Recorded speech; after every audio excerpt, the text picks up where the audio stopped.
Good evening, everyone, and welcome to LRB Screen at Home. My name is Gareth Evans, but you could care less about that, and rightly so, because my guest tonight is Kevin Barry. Welcome, Kevin.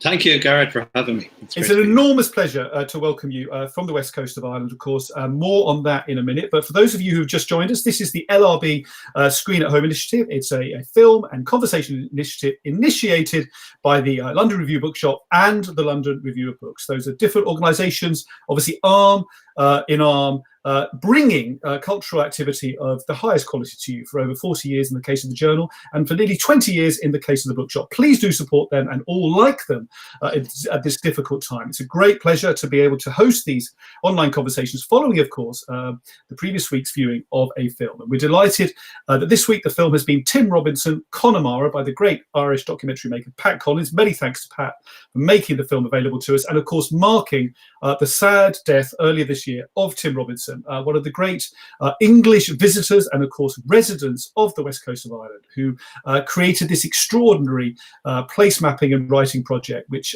has transformed how we think about the west coast of Ireland and of course the islands. Now, Kevin, this is your territory very much, both in your writing, of course, and in your living. You're coming to us from Sligo at the moment. You've been, obviously, like us, in lockdown for a long time. But for you, of course, that's not so much of a change, given both the fact that you're a writer, I guess, writing wherever you find yourself. And also, of course, the weather in the West Coast is kind of lockdown weather, isn't it? When the lid comes down, it kind of seals you in. Yeah, I guess most writers have kind of an inner anchorite, really. At some level, you're kind of used to locking yourself away and kind of slamming your head off a wall for a few years as you try to put a book together. Yeah, I'm looking out at a pretty typical South County Sligo evening where the rain is hammering down right now, and it was sunny 3 minutes ago. So that's the very typical kind of schizophrenic weather we have over here. It's you know, because I live in the countryside. I live in the South County near the Curlew Mountains and Loch Arrow. It doesn't look any different from the usual May, June kind of scene that I'm looking out on. The texture of life is much the same as usual. I'm going to my shed in the mornings and staring at the screen, trying to distract myself from the craziness and the madness that's going on around. Absolutely. I mean, you wrote presciently very early on in the lockdown process for the Irish Times. You wrote a short piece just reflecting a little bit on what you just said, but also obviously hoping that, you know, when it all sort of blew over, that we would come out of this in a different way, with a different sort of sense of being in the world, and, you know, being in, obviously, in relationship to place, which is one of your great and abiding themes. And so, wondering now a little bit in that respect, how you kind of think about your own sense of writing about place in light of everything that's going on. Well, it's been really interesting because the setup in the Republic has been that up to a few weeks ago we could only go within 2K, a radius of 2K of our house, and since then 5K. So we've been limited to this very small patch of ground. And when you are limited to that small space for a prolonged period of time, you really start to see it more. You know, and you really start to kind of listen to it more and hear it. And you know, people have talked a lot about the bird song and hearing the birds and listening to the wind and all that kind of stuff. But of course, it's very evident as well that what you're really hearing when the world goes quiet is yourself. You know, and it's yourself with all the usual kind of edifice of your kind of your daily hustle and your kind of ambition and your kind of career stuff, with all that suddenly stripped away and gone. And it can be a very disconcerting experience to be left with this kind of, you know, the raw material in front of you, and you have to kind of go, Jesus, you know, well, what have I become? What am I up to? And it absolutely creates this kind of pause where you start to ask bigger questions, you know, where you start to think about things in the round more and go, you know, what's the purpose of what I'm doing? You know, am I being kind enough? Is a question I found myself asking. Not always with a hugely positive answer going at the far end of it. And it's really interesting to think about Tim Robinson. I mean, this is precisely in a way what he did for so many years. He concentrated on very small patches of ground and worked within a very tight radius. And I mean, to viewers who haven't been familiar with his work before or haven't read the books, I think one of the overriding things you'll take from them is an overwhelming sense of patience. Actually, in his work, a kind of patience I'm not sure is possible anymore for writers now. We're all too frazzled by the internet and by everything else. But he has this astonishing curiosity and patience to home in on the smallest, most local piece of lore, just some little snip or sliver of a half-remembered story from decades past, and to take it and to build something of it. And it's I mean, a lot of what you're hearing, if you've watched Pat Collins's beautiful film over the last few days, is of course Tim reading directly from the Connemara books, and you'd be struck, of course, by the beauty of the sentences. And I want to talk a little bit in a while about Tim's sentences, about him as a writer at a sentence level. But above all, I think the immediate thing that I took from the film, from watching it, and I hadn't seen the film before, was that sense of patience in his work, and that sense of kind of quiet interest, and just very, very carefully going about building these maps and these textures of these places that he came to love so much. Well, that's tremendous. I mean, let's definitely talk about, the line by line building of the work. It's very interesting what you say about time in relation to place, of course, because as you say, patience is set project. There's a calm inquiry that just builds those layers of investigation over years, over decades, of course. And you have obviously a kind of changed relationship with your own writing in terms of how long you feel viable to work on a book for. I think over the earlier books they were but more extended, and you've spoken publicly elsewhere about how the time of writing has changed for you in recent years. I'm kind of inclined increasingly with the novel as a form, and I work in various forms, but with the novel to try and go in and come out a little bit quicker. The most recent one, Like Both the Tangier, was about a year, and that feels kind of right for me now. I think what happens when you're writing a novel is that you're changing all the time as a person, and it shows up very clearly in prose style, because there's nothing mysterious about prose style. Prose style is a very direct projection of personality. That's all that it is onto the page, and there's nothing much you can do about your personality. You kind of have to go with it on the page, but it changes all the time as you age and as you get older, and as your view of the world changes. And if you spend 4 or 5 years on a novel, it can become very hard to keep a consistency of tone and kind of note going through it, because you're changing all the time. So quicker seems better for me. The previous novel, Beetlebone, like I wasn't working on it continuously for 4 years, but I was coming and going from it for 4 years, and it was difficult. It was a long time to stay with it. I was very happy to get out the far side of it and to get it finished, and it's kind of maybe my favorite among my books. But it's I'm not sure I would go into a process again where I thought it was going to be 4 or 5 years on a novel. It's maybe because my this kind of manic ambition that tries to succeed in all these different forms. I'm always kind of impatient to get on to the next project and try and make something of that. Well, let's absolutely talk a little bit later about other work that you've got upcoming, and obviously also about your work as a screenwriter. Just to remind audiences, again, welcome to the platform. Thank you very much for being with us. You can, of course, comment directly and send questions for Kevin via the YouTube comments option on the screen that you're currently watching. Just like to bring our collective attention to an earlier comment that came in before the evening from Barry Moffat in New Zealand. Of course, this is going out globally. Many thanks to the LRB for enabling that. And Barry enjoyed the film and says, just watched the Tim Robinson, quite simply wonderful. The philosopher Stanley Cavell spoke of our wording the world. When I looked at Tim Robinson's maps, I could understand what Cavell was about. Wittgenstein lived somewhere in the same area for, I think, almost 2 years in the late 40s. The harsh beauty of the land and the isolation would have appealed to him. So, Kevin, we're raising the bar a little bit there. We've got Stanley Cavell in, and Wittgenstein, of course. Thanks, Barry. Thank you, Barry. A lot of people, of course, have been to the West Coast and have drawn massive influence and inspiration from it. But that idea of wording the world is a very powerful one, of course. And both you and Tim absolutely have that in common.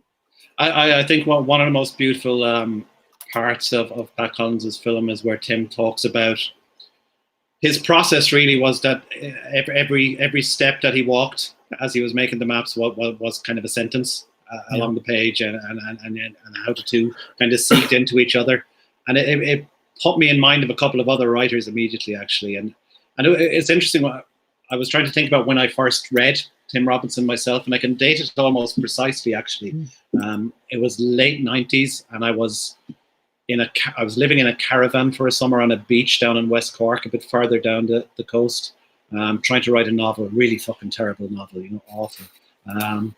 But there was an essay published in the Irish Times. I think it was from an earlier collection.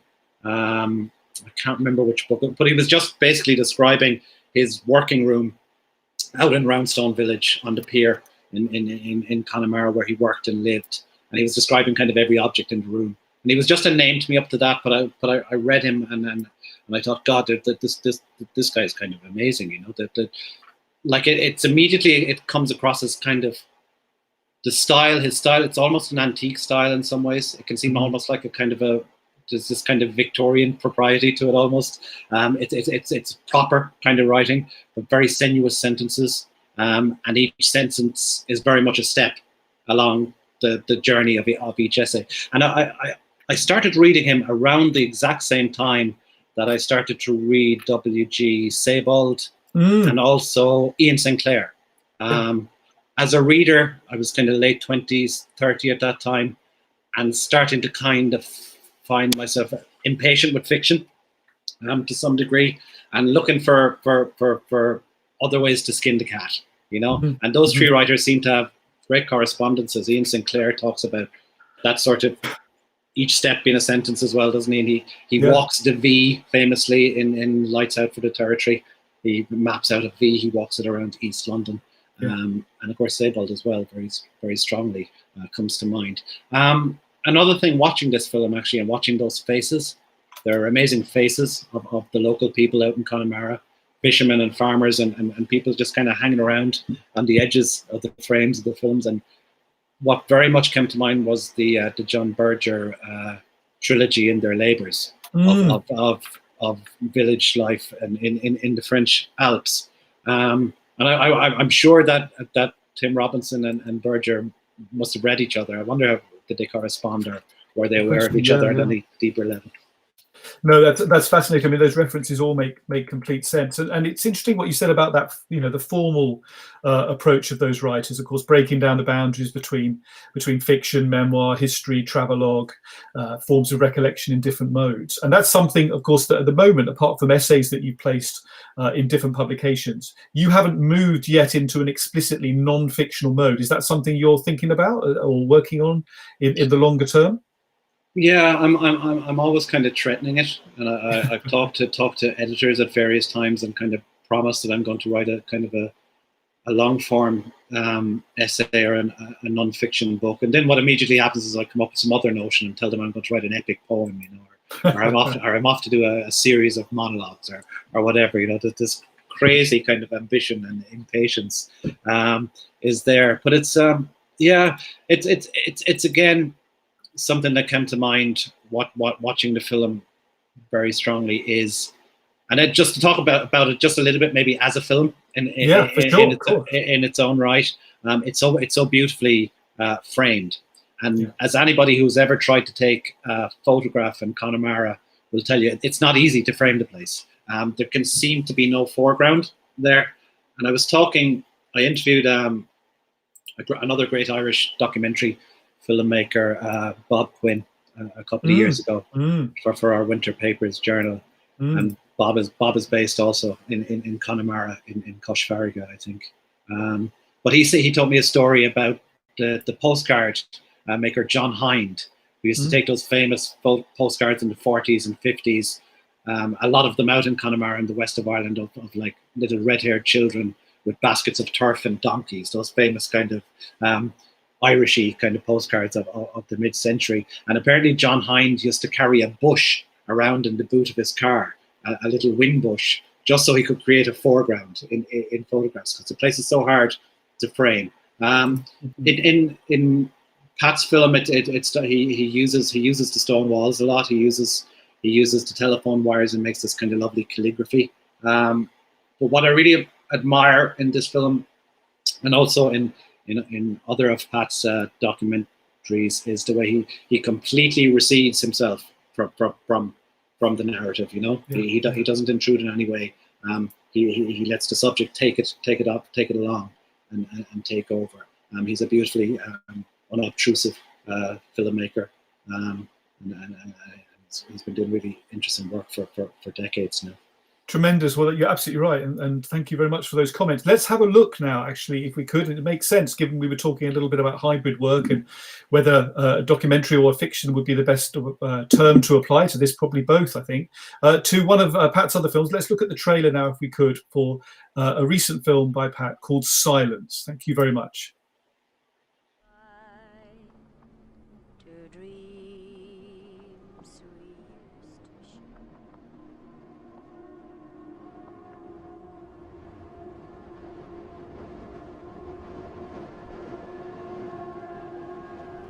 You gonna go home? No.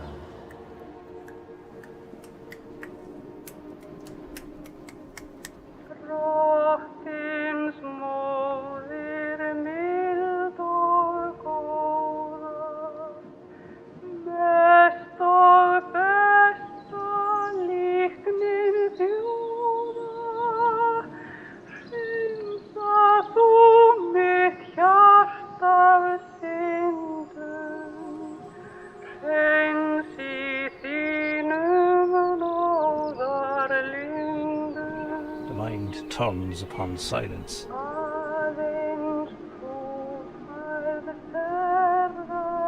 With enough wind and rain and bad weather, all these stones are going to fall and the roof's going to... So maybe in 50 years there'll be just grass and nettles and briars.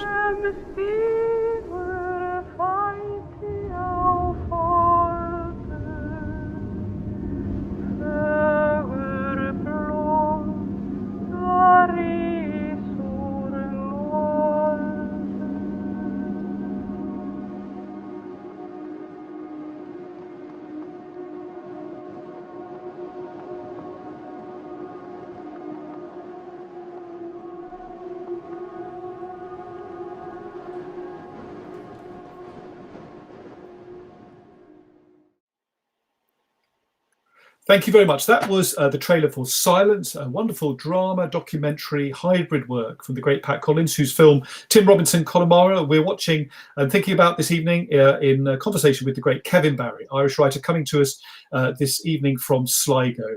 Many thanks for being with us, Kevin. Now, we were thinking while that was on a little bit about the various folk traditions of the west coast of Ireland. Letitia has come to us with a question, the first of the evening. Many thanks for that, Letitia. Thinking about the living tradition of folk life, if you like, in the West Coast. How do you think about, obviously, the great lineage of folk culture in that part of the world, Kevin, and how it sort of manifests now?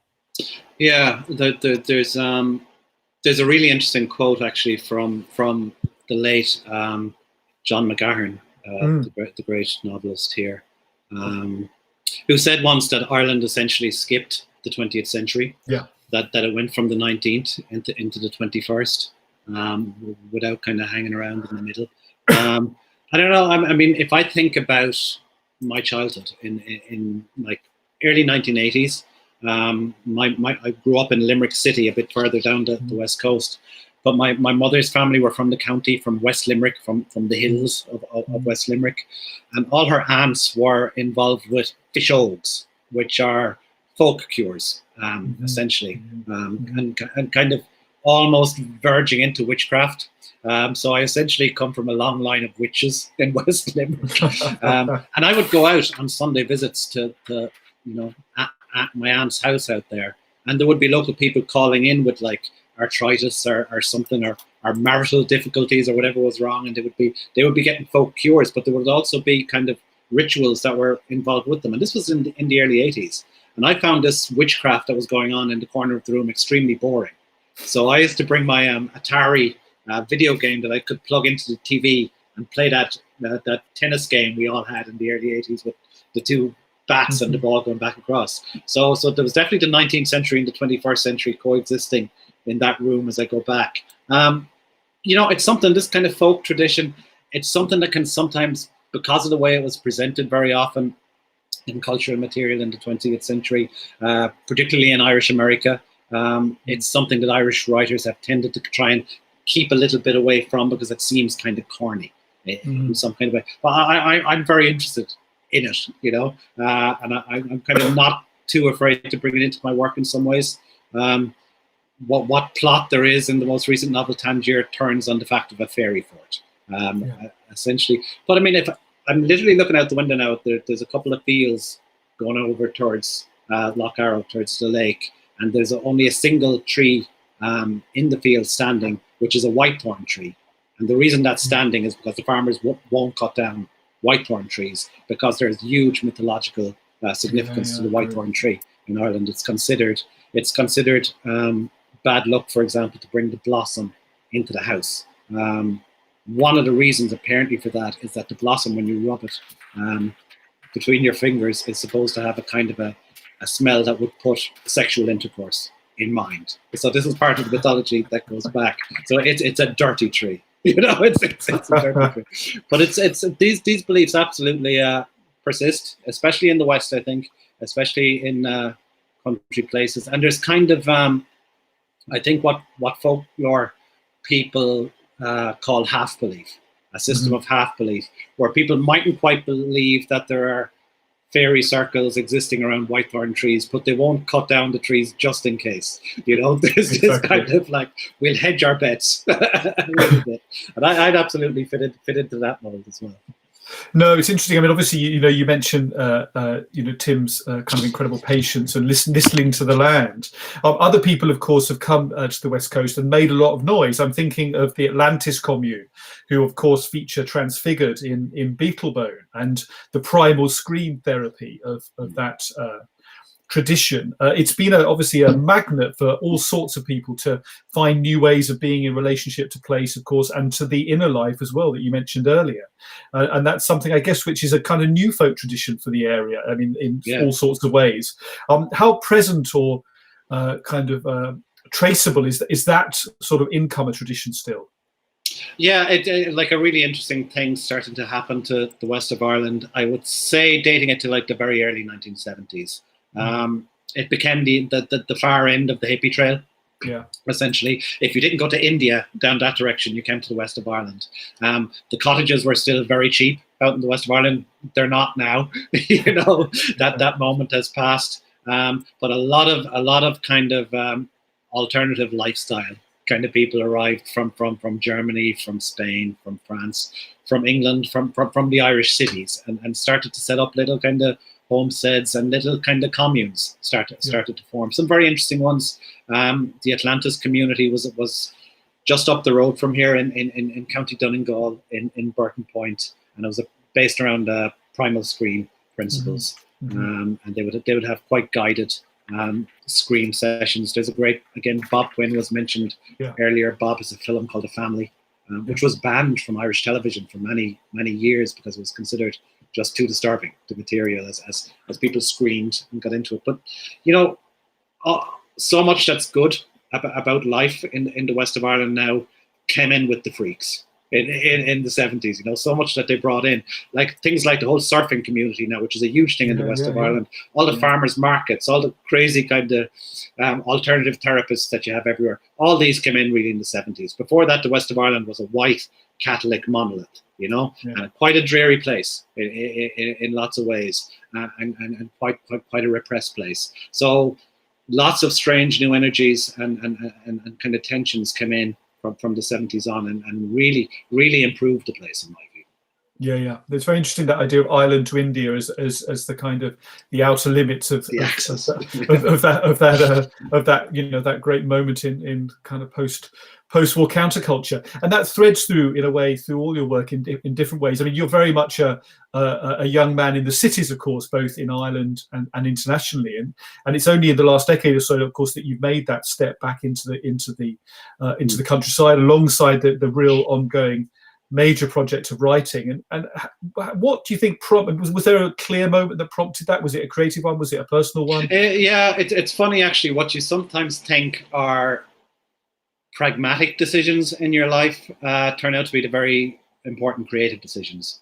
And it was a pragmatic decision to buy an old police barracks, is what we live in out in County Sligo, because like the best piece of writing advice I ever heard is from the great American essayist Danny Dillard, who said, keep your overheads low. That's all you need to know. You know, it's an unpredictable living, and it's an unpredictable life. So the cheaper you can keep your overheads, the better. And you know, the housing is still very affordable out here. So it means I can just write out here. I don't have to teach or have another job. Yeah. Or anything like that, which is a great luxury and something that I'm very appreciative of. But it was it took me a while to get used to living in a very quiet rural place. I grew up in suburbs, and all my adult life after moving here was in cities. It's you know, I mean, just in terms of Tim Robinson's work and some of the other writers we've mentioned. I do believe that your work follows you around in the world, you know, and that for me, a story, a novel, a script, whatever it is, it will always start with a place. The initial inspiration is always some kind of reverberation or some kind of seepage that's coming from a place, and it inspires me to try and make a piece of work in response to it. The feeling that a place will give out. Like the late Irish philosopher, much missed, John Moriarty, used to talk a lot about happy feels and sad feels. In County Kerry and into west of Ireland, you could walk through a field and suddenly find yourself elated and in a marvellous mood of high romance and vigour. And then you'd pass out of the field and it was gone again. And just as easily you could walk through this kind of this acre of melancholy, you know, and come out the far side and be fired again. He said, those feelings aren't in you, they're in the field. And it was interesting, I was looking back over the interview we had with Pat Collins a couple of years ago in Winter Papers, and he mentioned something that his wife found when she was reading an original manuscript of Ulysses. And Joyce had written in the margin, places remember events, you know, and that I think that sits in really at the heart of Tim Robinson's work as well. Tremendous. Well, let's look at that sense of place as it's deeply coded, quite literally, into the land in a short clip now from one of Pat's other documentaries, Living in a Coded Land. If we could have a look at that now. Thank you. Our pioneers keep striking inwards and downwards. Every layer they strip seems camped on before.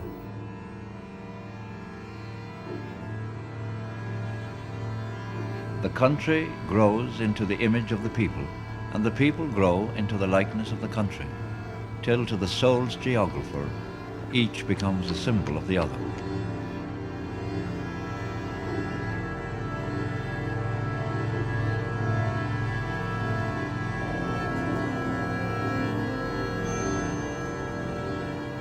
The establishment is the most important code in any country, and those who wish to be part of the establishment soon learn how to live in a kind of coded life.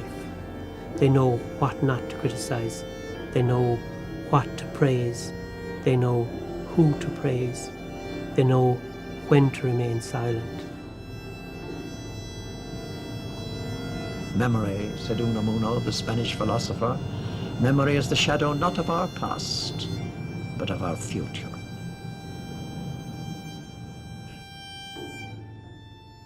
My dead father shouts from his eternal labour, these are your people.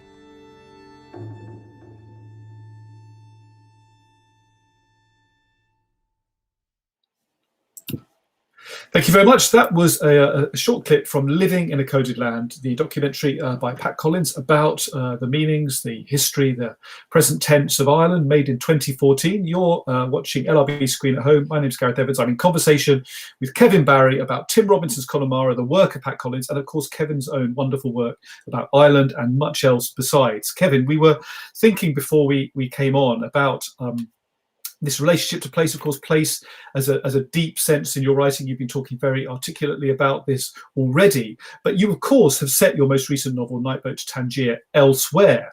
It's primarily set in southern Spain, in Morocco, but it's crucially, of course, set elsewhere in terms, it's set in the past.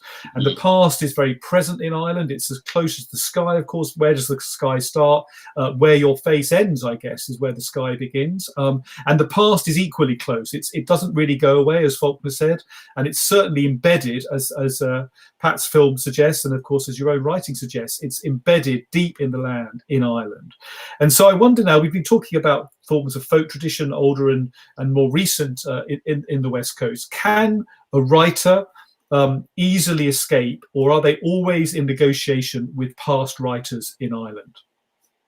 Yeah, well, I think when I was starting to write fiction in kind of a seriously dedicated way in kind of late 90s, when I was in my mid-late 20s.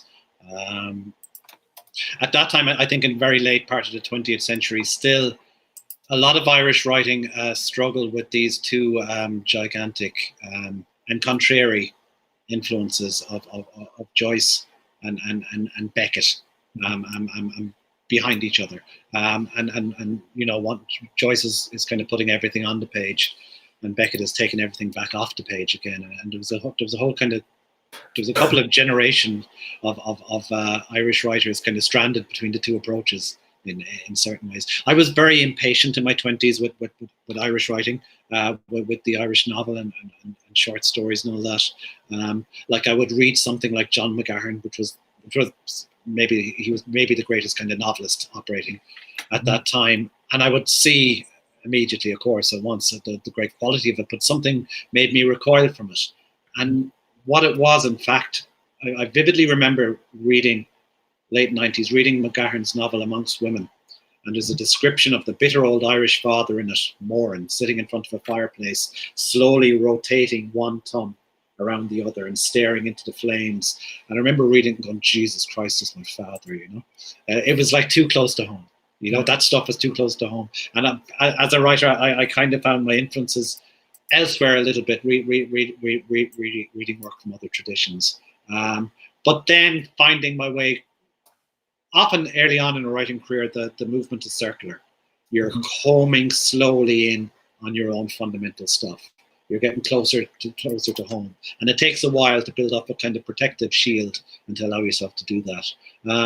I did find myself realizing that there isn't just one tradition in Irish literature. There are many streams that go into it. There's a beautifully mischievous stream in Irish writing that goes back through people like Flann O'Brien and you know, all the way back to Lawrence Stern or whatever. And it's the kind of comic stream in Irish writing which is attractive to me. I consider myself essentially a comedian, often a very black comedian, dark comedy, but a comedian nonetheless. But it's that I think it's very common in many writing lives, that kind of initial circular motion as you kind of home in on your fundamental stuff. Tremendous. Well, we're getting a real masterclass in writing this week. Last week, we were delighted to welcome our Irish filmmaker friends, Christy Malloy and Joe Lawler. Now, there's some nice tie-ins there, of course, because not least they were at this table with me quite recently. Yeah. They were at this table with you, and of course, also they were filming you. You're in their new forthcoming film, Future Tense, and they If I make the cut, Gareth. If you make the cut, there's always a danger, of course, of ending up on the cutting room floor. We'll obviously have to wait and see, and hope that you will make it through to the end. But wonderful to hear from them about the ways of making film in difficult times with modest resources, but with huge ambition, of course, like yourself. And as you say, keep the overheads low is a crucial way of thinking about film. We're going to talk about your own filmmaking shortly as well. But let's look at the some of the questions that are coming in now. Many thanks to everyone who sent comments in via the YouTube comments option. Thank you for all of these. We'll try and get to everything that we can. Ronan Fitzgerald's come in. Many thanks, Ronan. And he's curious to ask how your work, Kevin, has changed based on your location, quite precisely here now, and I'm going to get the pronunciation wrong, I'm sure. The Connaught West versus the Munster West. Now, that's a little bit too precise for me, but we love the West, of course. But just wondering if that is a difference in tension for you between the two. Yeah, it's a really interesting question, because like Ireland geographically is, it's a small island. You drive the length of it in 5 hours and the width of it in 3, really. But what's astonishing about it, and what makes it kind of really ripe terrain, I think, for writers, is that it changes radically within very small distances. You can be 10 miles from where you were born, and you're in a completely different world, where not just the accent is different, but the souls are different. Everything is different. I grew up in Limerick and in Cork. Really, I spent my 20s in Cork. Both very talkative, very kind of places given to kind of a surreal humor. A really 100-mile-an-hour kind of madcap speech. Then I came up here after being in the UK for several years. We came to Connaught, to County Sligo, and for a while I was calling it the land of the pregnant pause. It's a much more deadpan, kind of laid back, kind of culture here in terms of the talk and in terms of the humor and all that. For a while, I thought, Jesus, they have no fucking sense of humor here at all, But it's just that it's really kind of straight-faced and delivered in a very deadpan way. So it takes a while for the ear as a writer to tune into it, and there is a lag before your immediate circumstances come into the work. I think very often, if I write a short story, and after I finish it, try and figure out where it came from, it's very often from something in my life, kind of 7 or 8 or 9 or 10 years ago. It takes that long for the work to kind of to sit at the subconscious level, which is where fiction and drama comes from. And it takes a while before you're kind of sufficiently embittered for it to come out as work. By now, a lot of the work I make, especially in the short story form, is in the immediate kind of locale. A lot of the stories in the collection that's coming in the autumn are set up around Sligo and Leitrim and County Roscommon. The stories are getting closer to home all the time. They will land in the front door someday and give me an almighty shock. But it is interesting, that kind of lag period. I talked, and it's slightly different, I think, for every writer. I talked not long ago to a writer friend of mine, an Irish writer, Julian Goffin, who lives in Berlin now. And he'd been living there about 6 years, and he said, "I've just written my first lines of fiction set in Berlin." It takes that time. It's a really, if anyone out there watching is trying to write, and is stuck and is not getting very far with it. I hate writing tips, but here's a good one. What was your big problem 10 years ago? What was really eating your brain 10 years ago? And there's a good chance you're bitter enough about that stuff now to be able to go back in and make a story or a poem or a song. Tremendous. Thank you very much indeed. Now, we've got more comments and questions coming in. Adam, who's with us on other weeks, many thanks, Adam, for coming back. A question about Tim, slightly speculative here, of course. Do you think, Kevin, that Tim would have reacted with similar interest wherever he'd lived, or was he uniquely stimulated by Connemara? Now, we know, of course, that he made a very conscious decision decades ago to relocate himself to the West Coast. But do you think that sensibility, of course, would have brought a similar attention to whatever location he found himself in? Not necessarily. I'm not sure that it would. I think something kind of magical happens when a writer or an artist discovers his or her true territory, that there's this resounding cosmic kind of click that's heard, and there's almost a sense that the place needed the writer. The place needed the writer to come along to interrogate itself and to explain itself to itself. And I think that click sounded very truly when Tim Robinson came to Arran and came to Connemara in the 70s and 80s and 90s and started to write his books. And so much would have been lost without these books. He says it in the film, in the Pat Collins film. I never saw anybody else out in Roundstone Bog. All the years he was walking out there, he was the only one out there. Looking for this stuff and looking for these little snippets and slivers of stories. They would have disappeared into the ether and into the Atlantic mists if he hadn't shown up. So it was fated that he would find his territory, I think. And so much is preserved now in the books, because I think there's a certainty that these books will last, and that they will hold their own on the shelves. No, that's tremendous. I mean, the what if, of course, of a project not happening is an extremely poignant one, and we're obviously very grateful that it did happen. Thank you very much for that. Now, a question from Tristan. Tristan, thank you very much for this. We're presented with open vistas, with gaps between fragments of Tim's commentary and the listening faces of locals. Tim's description of silence as encased in a dark velvet box seems a beautiful way to express the place of silence in what he calls the music of what happens. To your eyes and ears, Kevin, what is silence? What does it offer, and what does it put at risk? Now, that's a huge question. We could have a whole session on that. Yeah. But you live within a landscape broadly that is quiet compared to the city. Silence is crucial to that. You've suggested already, of course, a move for the work, to the location you're in. How does silence sit with you? Yeah, it's. I also actually made a note of that sentence when I was watching the film. It's really beautiful. Yeah. If you live on the edge of the Atlantic Ocean, it's very often cacophonous. It's actually a very loud place. There's an interesting, when John Lennon bought the Rhinish Island, that features in the novel Beetlebone that I wrote a few years ago. There's a quite funny story that he bought it as an idea that he would build a place where he could kind of meditate quietly in this little island off the west coast of Ireland. And of course, when he actually visited, then he found it was one of the loudest places on the face of the earth, because it was a nesting site for terns. It was louder than Times Square or Piccadilly Circus when he got there. But I think it's very interesting that some of the most obvious things that affect our moods and temperaments on a daily basis, they're so huge, we're not even aware of them. And living on the edge of the Atlantic, which is this incredibly cacophonous kind of presence, has a huge effect, I think, on the temperament of anyone who lives with it in the west of Ireland.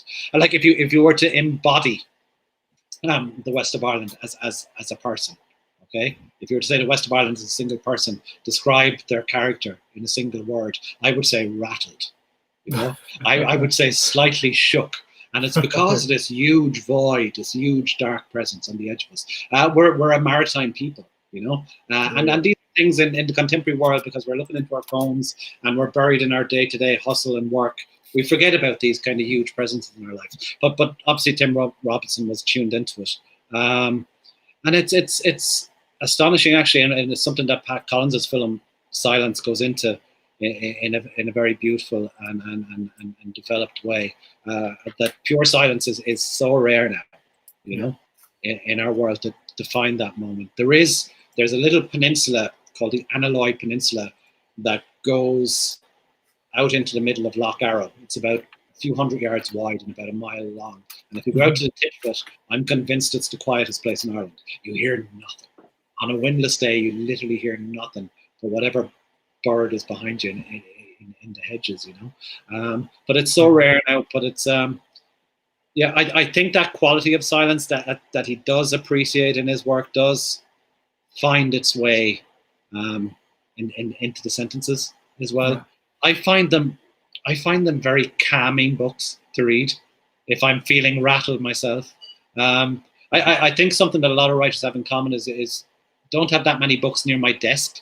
I work out in the shed out the back, but I'd have 10 or 12 kind of key texts, almost as little talismans around the place. And there is usually a Tim Robinson book, not too far, I got very devoted as a reader to him when I started reading him in the early 2000s. I never met him. I saw him once. Right. I was out in Roundstone Village about 2002. I'd been swimming in Dogs Bay Beach, and I came back into the village, and he was rattling around down near the pier where his house was working. And I saw him, and I was overcome by an uncharacteristic shyness. I didn't approach him, which didn't like me at all. But I just felt a bit kind of, there's that brilliant writer dude, I did see him a few years later and kind of nodded in appreciation at the Irish Book Awards, which is this very kind of black tie, quite fancy affair. So Tim naturally showed up at the book awards as if he had come from a walk across Roundstone Bog in his combat trousers and woolly jumper, and accepted his award in that way, which is fantastic. But it's no, I'm sad that I never got to sit down and talk to him today. That I was overcome by that unusual shyness on my part. No, absolutely. I mean, it obviously depends on the moment, doesn't it? I mean, I once saw Colin Thubron on South Kensington Tube Station, and I only mention that because I know that he's watched the Tim Robinson film during the course of this last week, and is writing about Tim Robinson for the New York Review of Books. But I saw him on South Kensington Tube Station, and I, really love his, his travel writing, and I just didn't know what to say, And by the time I sort of plucked up courage, he got on the tube, and I was still on the platform. So, you have to seize the moment or not, right? Or just or find it by the means. But thank you so much for that. We're going to go now to our final clip now, which is actually from the feature film drawn from your work and written by you, a screenplay by you for Dark Lies the Island. We're just going to look at the trailer for that. I wonder if you could set that up for us. Yeah, it's based on stories from my first 2 collections. I took 5 or 6 stories. I took characters from each of them. I put them in a single small Irish town and in the same period, and let the characters kind of run into each other and collide and see what would happen. And yeah, it's called Dark Lies the Island. Fantastic. Let's have a look at the trailer now. Thank you. My daughter wasn't the first one that lake turned into a spacer.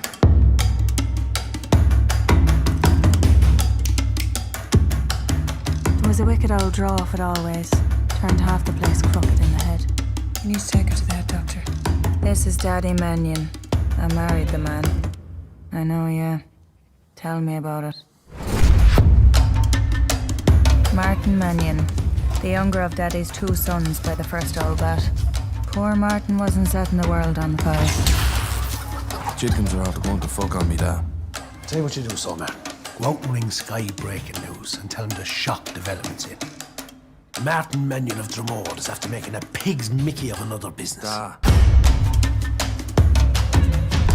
The older son was my true love. Doggy Mannion, also known as the Dog Man. No, I'm not saying he's an oil pain. But Jesus God, Rachel, when you're hammering around the place in a size 22 of a dress size, it's not going to be George Clooney landing in the door gin and wafting espresso off. My police is here for you. Ready for signing. After buying chipper. Still doing the 2-fers over Monday. The what? 2 snack batters for the price of 1. All you do is go around town following your lad. Says he, and he took up with my brother's missus. Leave it. And everything just went phenomenally fucking mental. You must be the only agent in the Northwest region that couldn't make a go of a fucking tan shop. And the cunts out there screaming for a bit of colour in their faces.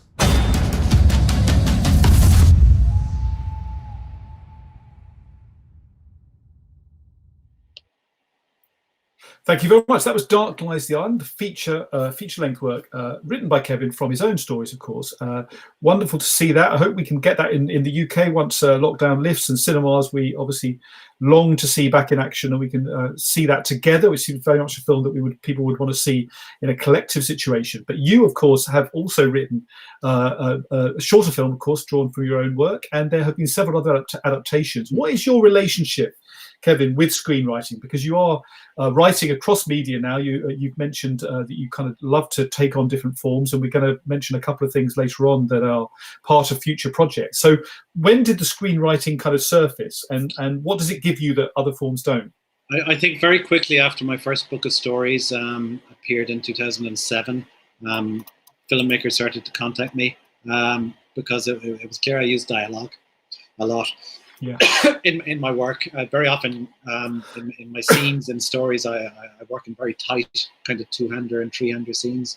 So if you look at my work in prose fiction, I look quite cheap to film, in some kind of ways. I'm drowning in scripts out the back. I have a bunch of kind of projects on the go at all times. There are some more advanced stages than others. There's one I'm very excited about called the GGs, which is a horse racing script about an Irish jockey and his dad, the trainer. Great. It's interesting. I also collaborate quite a lot with visual artists on kind of slightly more esoteric film work. So I have kind of various hands in it. It's really important to me. I think the influences on any writer's work, the foundational, fundamental ones tend to be the ones that go in kind of late teens and early 20s. Yeah. And at that period in my life, film was absolutely the big thing for me. Yeah. The number one thing. I was the kind of like the arty kid in a small city who go to the film club at the art centre on Sunday night and watch the French films and stuff like that, and watch kind of documentaries and things. And you know, like one of those late 80s, early 90s kids, overly obsessed with David Lynch and that whole kind of work. Yeah, yeah. And you never work your way out of these kind of influences. Really, they always show up in your work. I'm really interested in what it does to work on scripts and then to go back to prose fiction.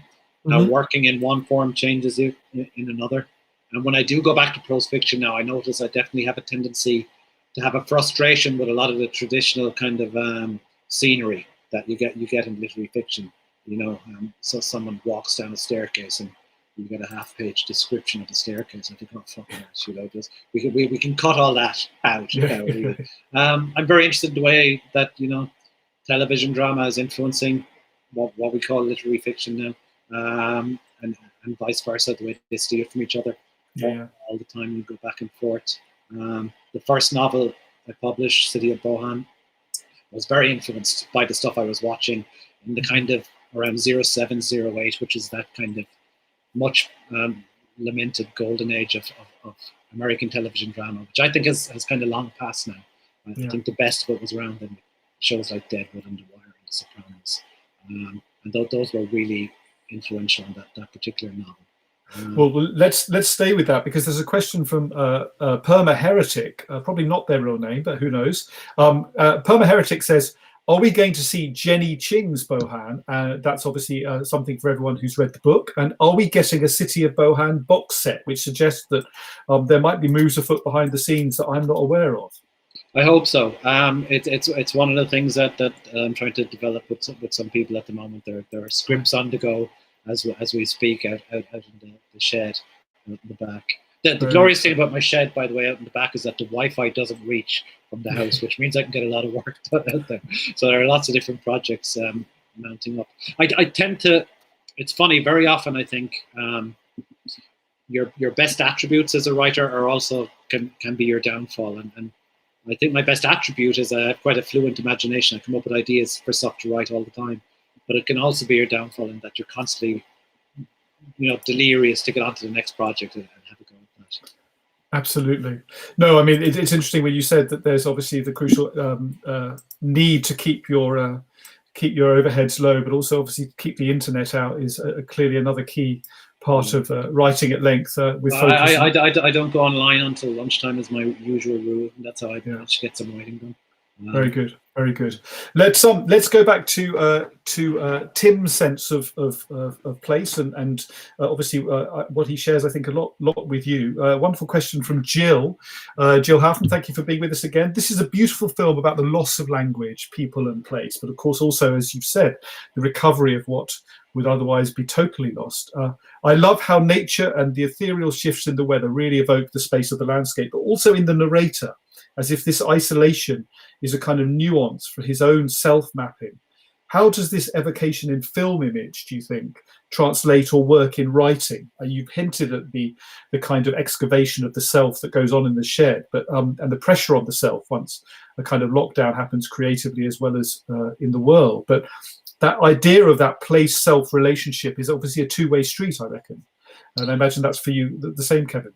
Yeah, absolutely. I mean, maybe quite belatedly, it occurred to me that it was a very important part of my practice as a writer to get out of the shed from time to time, because when I look back at anything I've written, it doesn't come from sitting staring at the blank screen. It comes from going out and spacing around the hills in the west of Ireland on my bike, or walking around, or talking to people in pubs out there, and just kind of listening to what's been said. I think this, in a way, it harks back to the previous question as well about whether Tim Robinson would have been the same writer if he had gone to live in Turkey or if he had gone to live somewhere else. But it's impossible to tell, of course. But it's place and fiction is very, very unpredictable. I've lived in places that have really lent themselves to fiction and given me lots, and other places that haven't. I lived for a bit more than 2 years in Liverpool, in around 04, 05, and it inspired me to write lots of work. I've got short stories out of there, a lot of novel beat upon.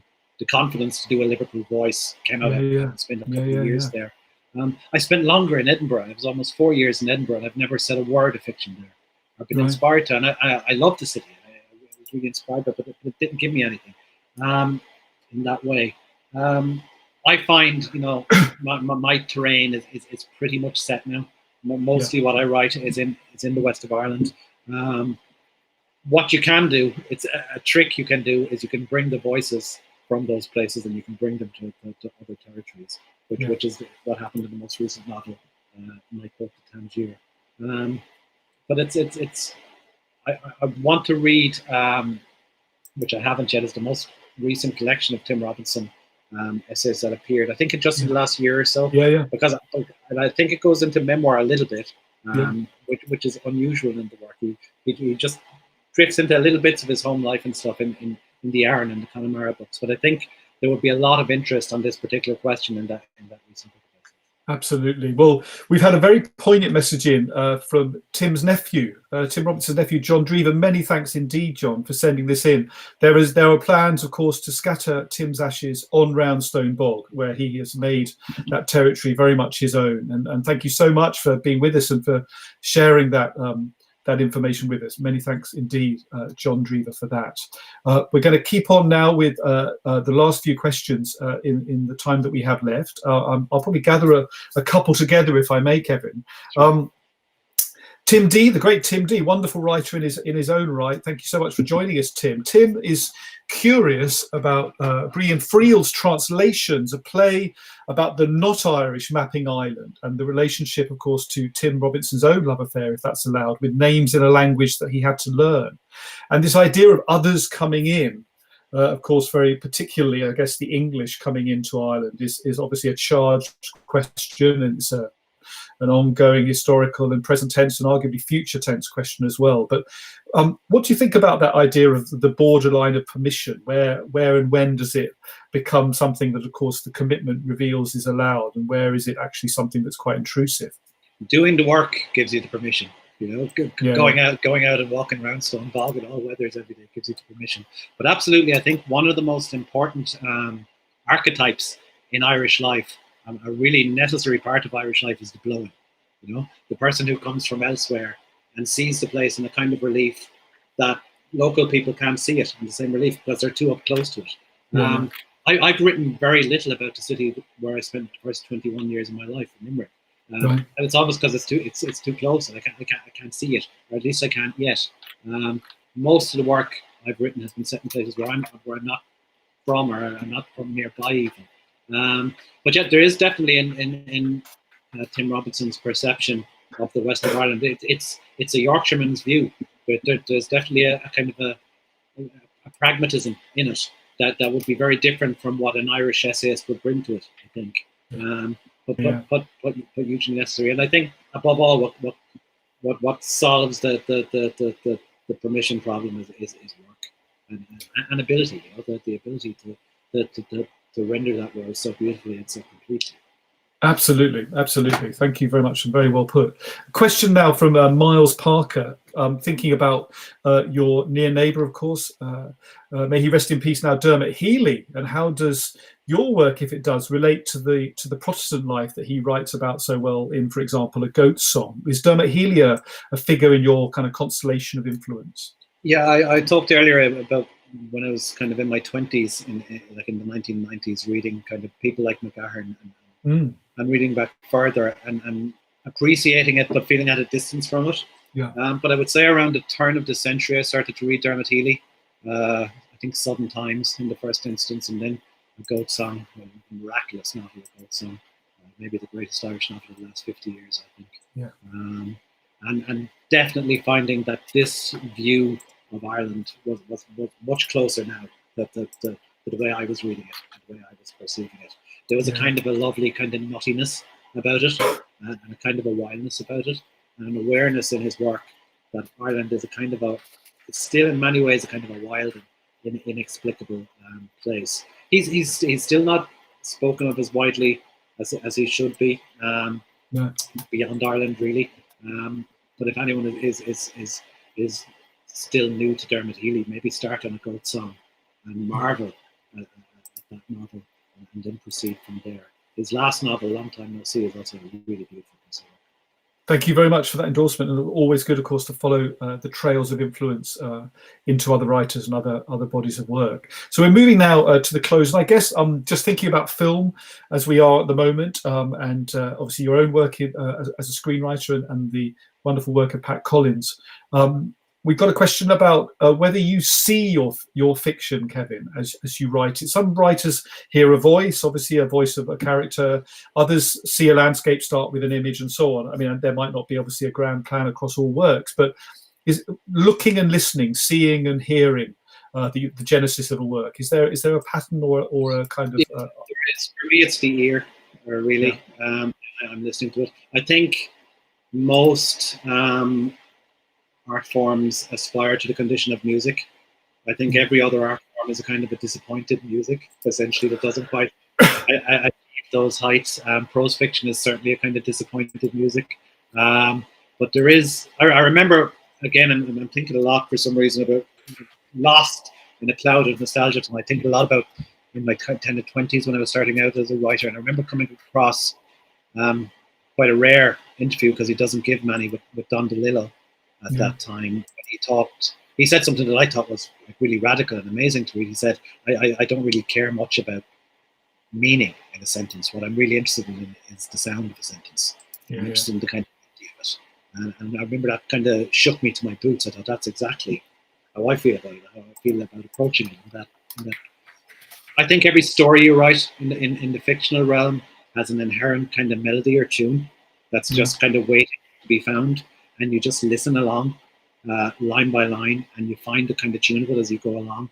And you let sound dictate meaning. You know, you let the sound of it tell the story of it. That's certainly the way I approach it. Sometimes when you're in the long kind of stretch of writing a novel, sometimes you'll get a lucky morning or a lucky half an hour where you write a couple of sentences or half a paragraph that just kind of works like a tuning fork for the whole thing. Suddenly you hear the tune of it, you know. I've had that experience happily with each of the novels that I've published. Suddenly you just write a half paragraph, and it can be quite a throwaway, quite an ordinary kind of little scene in the book, but suddenly go, that's it. Now it's becoming real. Now I can hear it, and I will like type out that paragraph and stick it above the desk and go, there's the tune, and you have that little resounding kind of thing that you hear, and you can follow that. Thank you. I mean, it's interesting that you mentioned Don DeLillo, of course, because I think I read, perhaps in the same interview, that he works on the level of the paragraph. The paragraph, of course, might be just 2 or 3 words, or 40 lines. But he thinks in terms of construction around the paragraph, and each one is initially typed on its own piece of paper, so he can see how it sits and sort of lands in the world in its own terms. And obviously, for some of those big books, that would obviously be quite a lot of paper in paragraph terms. But what kind of unit do you work on? Do you work on a paragraph, a sentence? Do you think in a narrative frame outside of a particular? I think in terms of a scene. I think in terms of a scene, and it's probably just growing up as a telly kid, as a television kid, and so influenced by television and by film. I think in terms of the scene, I work my way through the scene with the ear very much. Like a very fundamental part of my practice as a writer is to read it aloud. When I feel like I'm at the kind of penultimate draft, which is usually about the 3rd draft with me, I will read the whole thing aloud, and I with editing pen in hand, and that's how you find the evasions, and that's where you find where you're not really going at the meat of it. You know, your eye will very happily glaze over stuff on the page or on the screen. You go, oh, that's fine. But as soon as you hear it on the air, as soon as you recite it and hear it out loud, you go, okay, I'm not quite getting at the nub of that scene yet, or I'm evading something here. It's a hugely important part of the process for me. Well, thank you so much for mentioning that, and it sort of leads us into our closing kind of comments. So very sadly, we have to obviously finish soon. It's been a huge pleasure being in conversation with you, Kevin. But I know that you were talking about speaking out loud. Now, that is something that you will be doing yourself sooner or later with a new piece of your own work. Could you tell us a little bit about that? Yeah, it's I was just kind of wanted to talk about what's the most current thing on my desk, and it's actually it's kind of going to be a little online theatre piece. It's a monologue I'm writing for a lighthouse keeper in Inisheer, one of the Aran Islands. It's part of Galway 2020 European Capital of Culture Year, and it's a piece I'm working on in collaboration with a lady called Jean McGrath, who's a Foley artist, a fantastic Foley artist who's worked on films like The Favourite. So I'm going to play the role of a kind of a lovelorn lighthouse keeper, and tell my sorry tale. And Jean is going to soundscape the piece, and it should appear online, I think, from the autumn. We're hoping to be able to get out to the Aran Islands in kind of August, all going well. One of the happy things is that Aran hasn't had a single case of coronavirus, so they've quite wisely kept locked down. But hopefully we'll get out there later in the summer and actually manage to record it in the lighthouse and this year. All going forward. Tremendous. Well, we'll absolutely look forward to that. And also, we're delighted, of course, that you have a new collection of short stories out with Canongate. Many thanks, as always, to Canongate for supporting and circulating great work, and of course, not least your own. Now, this is a collection called that Old Country Music, I believe, and it's out in October. It is, yeah. It's interesting thinking about some of those great Connemara faces that we saw in Pat's film, and talking about how they seem so reminiscent of faces you'd imagine from John Berger's work in the south of France. And one of the things is country people are the same everywhere, you know, all over the world. They're the same in Wyoming and Connemara as they are in the French Alps. And it's, just from living in the countryside over the last 10, 12 years, it's very much, it's time for my country music collection. It's time to step out with this one. So yeah, the short story is kind of a first love for me, and I'm really excited to have a third collection coming.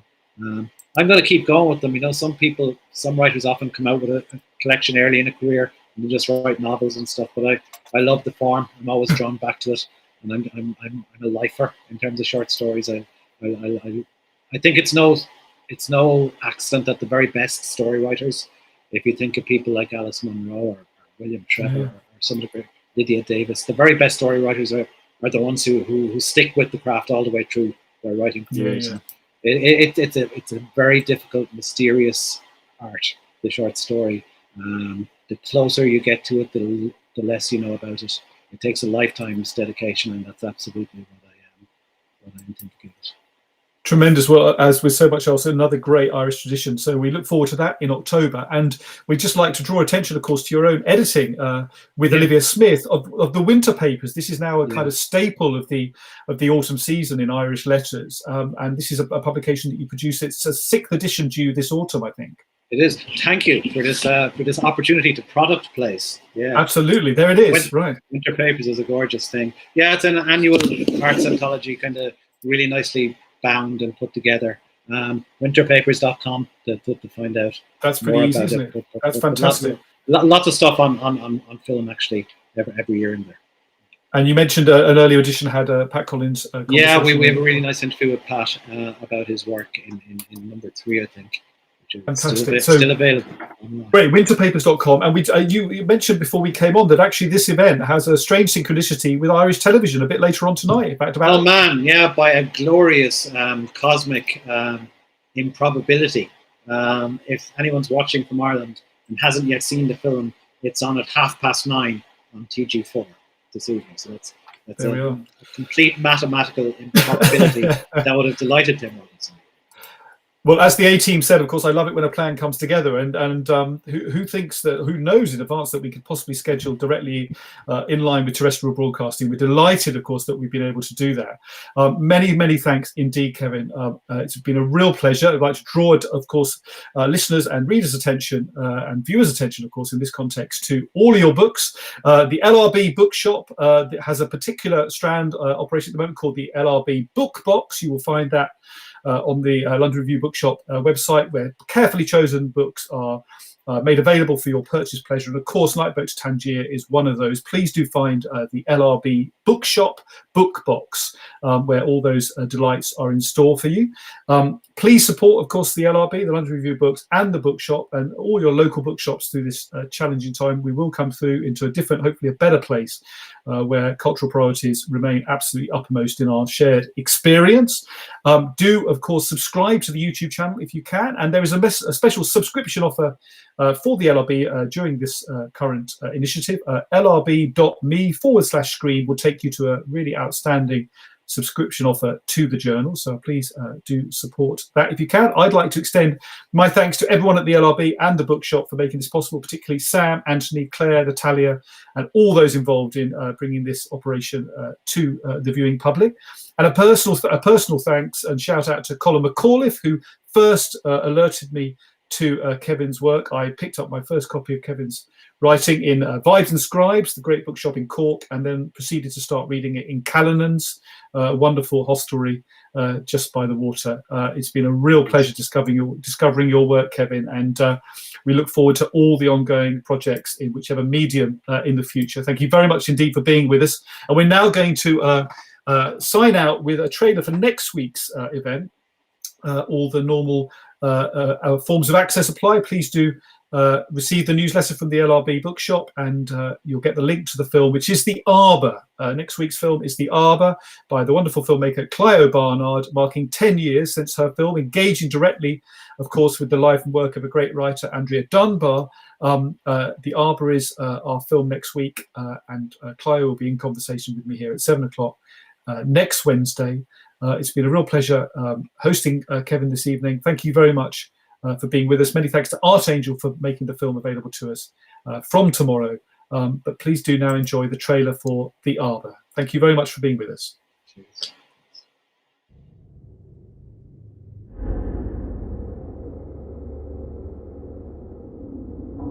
When we were kids, we never knew what she was doing. But she used to stay up late and just write and write and write and write. It was an extraordinary first interview with a writer, because she'd never been out of Yorkshire before, never been in a theatre. Dear Max, I'm sending you the bit of writing I've done. It's not much really. That's because I've had to take Lorraine out of the nursery. I think it must have been hard for her to have a mixed race child on a white and very racist estate.